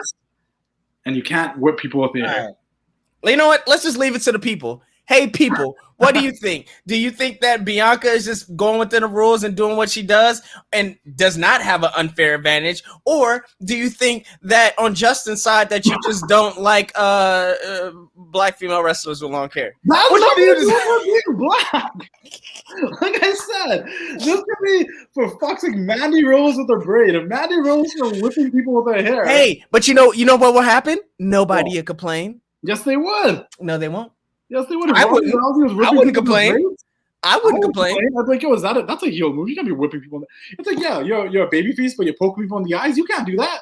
You win how you. I wish JBL was on commentary.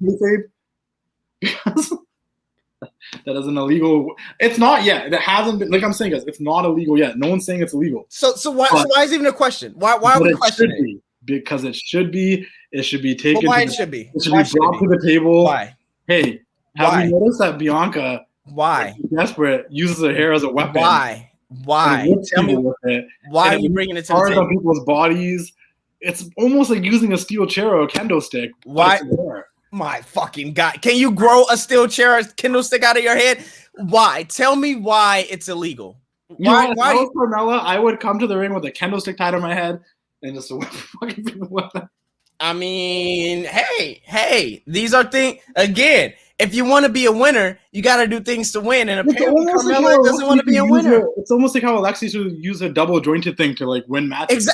Exactly. That's not cheating. Cheating though, but you knew it was cheating. It was not cheating. I didn't think it was cheating. It's not cheating. Not everybody can do it that way. It's not fair. No, you sound like one of them people. You sound like them, Justin. Don't say that. Non-double jointed people?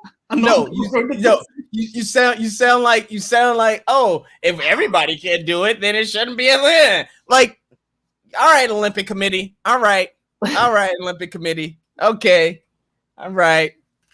I will continue kayfabe. I am a Bianca fan. I want to be the champion. I want Bianca Sasha too. I'm looking forward to it. Stop whipping people with the hair while you're a babyface. When you turn heel, whip as many people as you fucking want. Choke people with the hair when you're a heel. Choke them. Strangle them with your hair when you're a heel. This is stressful. I'm stressed out right now. Justin has me stressed. We need to do this more often so we don't have to go an hour, 2 hours talking about shit. Because if we split this up and we did a show we have to SmackDown like you wanted, I could have brought this up.